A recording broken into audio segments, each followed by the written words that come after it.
오늘 아침 나온 증권사들의 데일리 리포트 정리하겠습니다. 먼저 헤드라인부터 확인해 보시죠.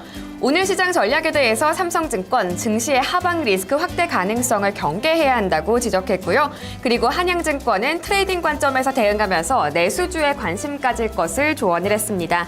그리고 하나대투증권 수급이 개선되는 대차장고 높은 종목들에 관심 가질 것을 조언을 했는데요.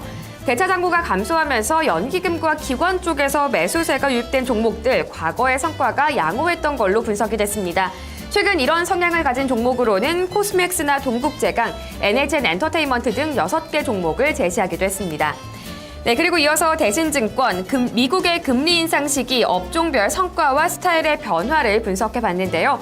미국이 금리 인상을 실시하기 6개월 직전 이 평균 수익률은 7%였고요. 이후 6개월 동안은 수익률이 3%로 감소를 했다고 밝혔습니다. 이 금리 인상 전에 강세를 보였던 섹터로는 IT나 소재 그리고 산업재 등을 꼽기도 했습니다. 이어서 다음 리포트들 확인하겠습니다. 환율에 대해서 KDB 대우증권, 원달러 환율 아직까지는 오름세라고 분석을 했는데요. 다만 이 환율의 상승세가 외국인의 채권과 주식시장 매수세에 영향을 끼칠 가능성은 크지 않은 걸로 분석을 했습니다. 그리고 우리투자증권, 국제유가 하락을 바라보는 시각에 대한 이야기를 했습니다.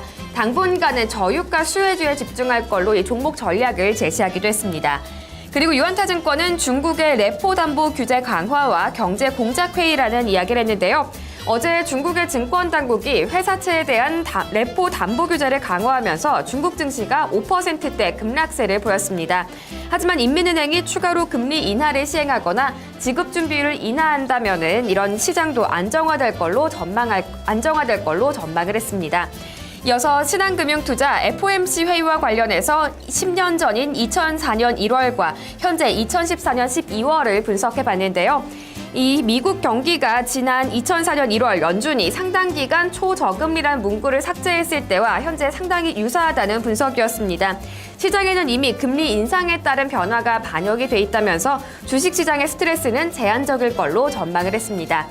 이어서 신규 추천 종목들 확인하겠습니다. 오늘 삼성증권에서는 테스를 새롭게 추천했고요. 그리고 한양증권에서는 한국전력과 일진홀딩스를 신규 추천했습니다. 먼저 테스부터 그 내용 확인하겠습니다. 네, 테스 같은 경우에는 내년 반도체 공정의 변화로 3D 낸드 및 D램 투자 확대가 기대돼서 수주 모멘텀 부각된다는 분석이었고요. 또 고객 다변화를 통해서 대만과 중국 기업으로 매출이 확대되고 있습니다. 안정적인 수익 구조를 확보하고 있다는 점 또한 긍정적으로 평가가 됐습니다. 이와 함께 내년 예상 영업이익은 올해 대비 47% 성장한 234억 원으로 전망되는데요. 이익 모멘텀까지도 가지고 있다는 분석이었습니다. 네, 이어서 한양증권의 추천주인 한국전력도 확인을 해보겠습니다. LG U+의 지분을 최근에 전량 매각했는데요. 오버행 이슈가 완전히 해소된 걸로 분석이 됐습니다. 또 한전부지 매각에 따른 배당금 상승 기대감도 있는데요. 목표 주가 5만 1,000원에서 6만 1,000원으로 상향 조정하기도 했습니다. 이와 함께 원자력 발전 사용량에 문제가 없을 경우에는 원료비 부담까지도 절감될 걸로 예상이 됐고요. 이 점이 실적 개선으로 이어질 수 있을 걸로 예상했습니다. 이어서 추천 제외 종목들입니다. 우선 삼성증권에서는 예스24 주가 하락에 따른 수익률 관리를 이유로 추천 종목에서 제외한다고 밝혔고요.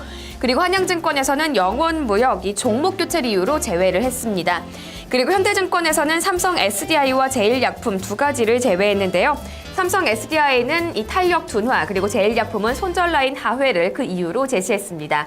지금까지 여의도 추천주 살펴봤습니다.